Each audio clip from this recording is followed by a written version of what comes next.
સાબરકાંઠા જિલ્લાના Prantij MC Desai arts and commerce college સંકુલ ખાતે વિધા વિસ્તાર વ્યાખ્યાન માળખાનું આયોજન કરવામાં આવ્યું હતું। ગુજરાતી અધ્યાપક સંઘ અને Shrimati MC Desai arts and commerce કોલેજના સંયુક્ત ઉપક્રમે યોજાયેલ વિદ્યા વિસ્તાર વ્યાખ્યાન માળાનું આયોજન કરવામાં આવ્યું હતું।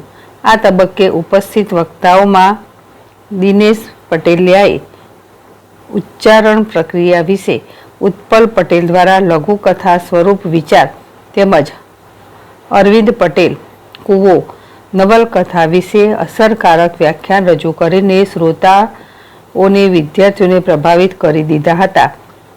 આ ત્રણેય વ્યાખ્યાનો વિદ્યાર્થીઓ માટે ખૂબ જ ઉપયોગી હતા અને તે ત્રણ મુદ્દા BA સેમ 1, 3, 5ના પાઠ્યક્રમમાં છે। આ કાર્યક્રમનું આયોજન કોલેજના પ્રિન્સિપાલ ડૉક્ટર કામેશ્વર પ્રસાદના માર્ગદર્શન હેઠળ કરવામાં આવ્યું હતું। કાર્યક્રમના સંયોજક તરીકે ડૉક્ટર સતીશ પટેલ, સંચાલન પ્રાધ્યાપક રાજેન્દ્ર પંચાલ ઉપસ્થિત રહ્યા હતા। પ્રિન્સિપાલ ડૉક્ટર KR પ્રસાદ વક્તાઓનું ફૂલછડીથી બહુમાન કર્યું હતું। કાર્યક્રમના પ્રારંભમાં દીપ પ્રાગટ્ય કાર્યક્રમમાં મહાનુભાવો જોડાયા હતા। આ કાર્યક્રમમાં કોલેજના અધ્યાપક મિત્રો, બિન શૈક્ષણિક કર્મચારીઓના ખૂબ જ સહયોગ પ્રાપ્ત થયો હતો। વ્યાખ્યાન વિશે જ્ઞાન પ્રાપ્ત કરવા વિદ્યાર્થી ભાઈ બહેનો મોટી સંખ્યામાં હાજર રહ્યા હતા। ડૉક્ટર વિપુલ જોશીએ કાર્યક્રમ અને આભાર વિધિ કરીને કાર્યક્રમને સફળ બનાવ્યો હતો। જીલ રાવલ, JSTV પ્રાંતિજ। આજે તારીખ 10/9/2025ના રોજ ગુજરાતીનો અધ્યાપક સંઘ અને Shrimati MC Desai arts and commerce કોલેજના સંયુક્ત ઉપક્રમે વિદ્યા વિસ્તાર વ્યાખ્યાન માળાનું આયોજન થયું હતું।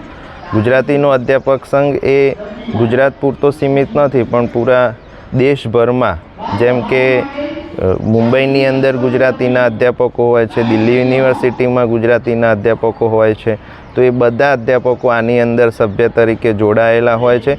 અને આ અધ્યાપક સંઘ એ માત્ર વિદ્યાકીય પ્રવૃત્તિ વિદ્યાર્થીલક્ષી જ કરે છે।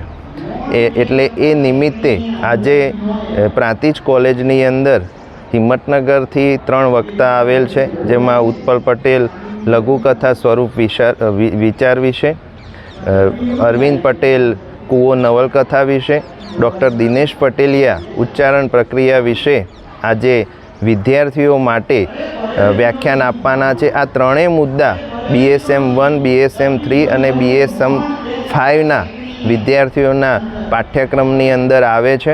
એટલે વિદ્યાર્થીઓ માટે આ ખૂબ જ ઉપયોગી એવો કાર્યક્રમ છે। આ કાર્યક્રમ એ કોલેજના આચાર્ય શ્રી પ્રસાદ સાહેબ એ મંજૂરી આપી અને ગુજરાતી વિભાગના અધ્યક્ષ રાજેન્દ્ર પંચાલ, સંસ્કૃત વિભાગના અધ્યક્ષ કાંતિભાઈ અને બીજા અધ્યાપકોએ ખૂબ મદદ